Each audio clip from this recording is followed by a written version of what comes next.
دھاندلی سے جیتے جانے والے کو وزیر دفاع نے پاک فوج کی آپریشن کو فتح قرار دیا۔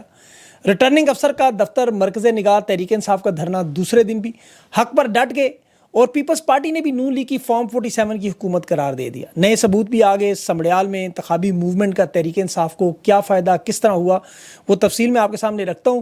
اس کے ساتھ ساتھ بشرا بی بی عمران خان کی ریڈ لائن اور جنرل باجوہ کو میدان میں اتار کے فالٹ لائن، یہ میں آپ کو تفصیل ذرا بتاتا ہوں، غور سے سنیے گا۔ پاکستانی آئے ہوئے امریکن بھی بول پڑے، اسٹیبلشمنٹ کے تھرو عمران خان سے 7 ملاقاتوں کا انکشاف کیا، اور ڈیل کا کیا نتیجہ نکلا۔ صحافی مظہر برلاس صاحب ابھی بھی خان کی رہائی کی خبروں پر قائم ہے۔ دوسری طرف خان کو ویڈیو لنک پر بھی عدالت میں پیش نہیں کیا گیا۔ سماعت ملتوی 5 جون کو کیا ہوگا، حکومت کی ٹیم سامنے آ گئی، اور ڈونلڈ ٹرمپ کے ساتھ ڈیل کے لیے اہم شخصیت کو بھیجا گیا۔ کس کو، وہ بھی میں آپ کو بتاتا ہوں۔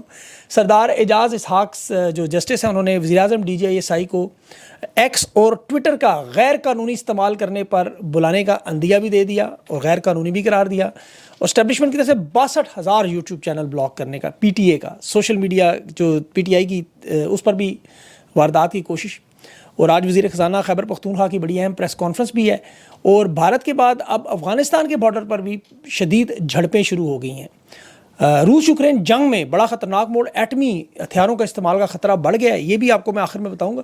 لیکن سب سے پہلے قوم کو، پاکستان خاص طور پر پنجاب کو، سمڑیال کا الیکشن اور آپریشن رد البدل انتخابات بقول عامر مغل کے جیت مبارک ہو۔ جیت میں کیوں کہہ رہا ہوں، اس الیکشن میں آپ نے کیا جیتا اور کیا ہارا؟ یہ تو بظاہر ایک معمولی سی ضمنی الیکشن کی ایک نشست تھی، لیکن مقبولیت کا جنہیں بخار چڑھا تھا وہ اتر گیا ہے۔ نااہل لوگوں کو لانے والے مریم نواز سمیت ٹولے کی اصلیت بھی کھل گئی، اور سب سے بڑا جو فائدہ تحریک انصاف کو ہوا، وہ پنجاب جاگ گیا، موبلائز ہو گیا، اپنے حقوق کے لیے دوبارہ کھڑا ہوا۔ خان کے نظریے کی نئے سرے سے تجدید عہد بھی ہوئی۔ 3 سال کے بعد عوام وہیں کھڑی ہے جہاں خان چھوڑ کر گیا، جیل میں۔ یہ پنجاب کا بہت بڑا امتحان تھا، انہوں نے فرسٹ پوزیشن لی ہے میرے خیال میں۔ یہ جیت ہے تحریک انصاف کی، انہیں مبارک ہو، اور یہ آپ دیکھیں کہ کیسے کلٹیویٹ ہوگی، آگے مطلب بڑھے گی۔ آپ دیکھیں کہ جس طرح جنگی مشقیں ہوتی ہیں نا بڑی جنگ سے پہلے، یہ ان کی بہت بڑی جنگی مشق تھی۔ ان کے رہنماؤں کا ٹیسٹ تھا، ورکرز کا ٹیسٹ تھا، موبلائزیشن کا ٹیسٹ تھا، پیغام تھا، جو بھرپور انداز میں انہوں نے ثابت کیا کہ آئندہ کوئی الیکشن نون لیگ پیپلز پارٹی اب عوام کے ووٹ اور سپورٹ سے نہیں جیت سکتی۔ انہیں فارم 47 بنانے پڑیں گے، امپائر بنانے پڑیں گے، اور کوئی حل نہیں ان کے پاس۔ آئندہ آنے والے 15-20 سالوں کے الیکشن ایسے ہی کروائیں گے، اور کوئی راستہ نہیں۔ لیکن گھروں میں جب تیل نکلے گا نلکوں سے اور زمین اگلے گی سونا تب، ورنہ کانگو بنیں گے۔